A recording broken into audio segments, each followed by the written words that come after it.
মোবাইলের টাওয়ারে ঘুড়ির চায়না সুতোয় আটকে পড়া চিল উদ্ধার ইছাপুরে।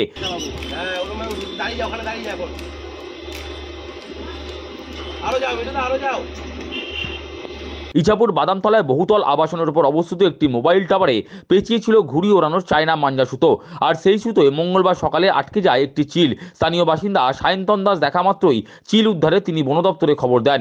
বন দপ্তর মারফত খবর পেয়ে এদিন দুপুরে Shyamnagar human and wild care ফাউন্ডেশনের লোকজন এসে চায়না সুতোয় আটকে থাকা চিলটিকে উদ্ধার করেছে।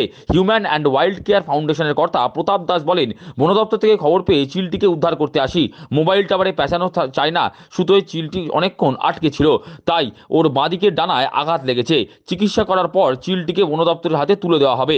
ঘুড়ি ওড়ানোর জন্য চায়না সুতো বয়কট করে কটন সুতো ব্যবহার করার বার্তা দিলেন পশু পাখি প্রেমী প্রতাপ দাস। আমাদের কাছে খবর আসে যে সকাল থেকে চিলটা এরকম ভাবে ঘুড়ির সুতোতে ঝুলছে, মানে সকালবেলা এখানকার স্থানীয় বাসিন্দারা দেখতে পায়। তো দেখতে পাওয়ার পরে আমাদের কাছে খবর আসছে, প্রথমে খবর যায় বন দপ্তর। বন দপ্তর থেকে আমাদের কাছে খবর দেয় আমরা Shyamnagar rescue team, human and wild care foundation, সর্বদাই এরকম খবর পাওয়া মাত্রই আমরা ছুটে যাই আমার শহর টিম নিয়ে।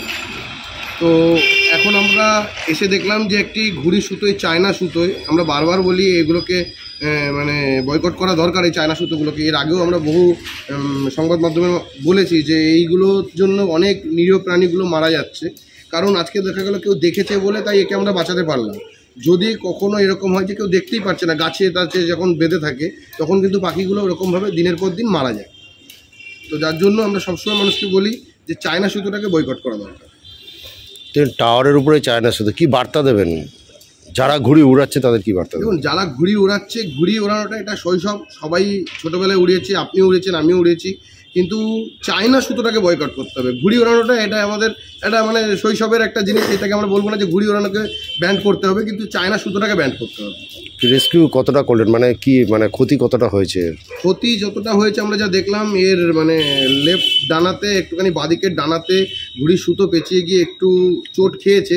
তো সেই ক্ষেত্রে আমরা যেটা মানে আমাদের ট্রিটমেন্ট করার যেরকম প্রাথমিক আমরা করার সেরকমভাবে করলাম। এবার এটাকে বন দপ্তরের হাতে তুলে দেবো। এবার বন দপ্তর এর বলছি চায়না সুতো বলেই তো এতখানি কাটলো, যদি না চায়না সুতো থাকতো তাহলে তো কাটতো, তাহলে হয়তো এতটা ইয়ে হয় না। ঠিক আছে, চায়না সুতো না হলে কি হয়, এরা নিজেদের যা স্ট্রেংথ আছে তাতে ছিঁড়ে ওরা বেরিয়ে চলে যেতে পারে।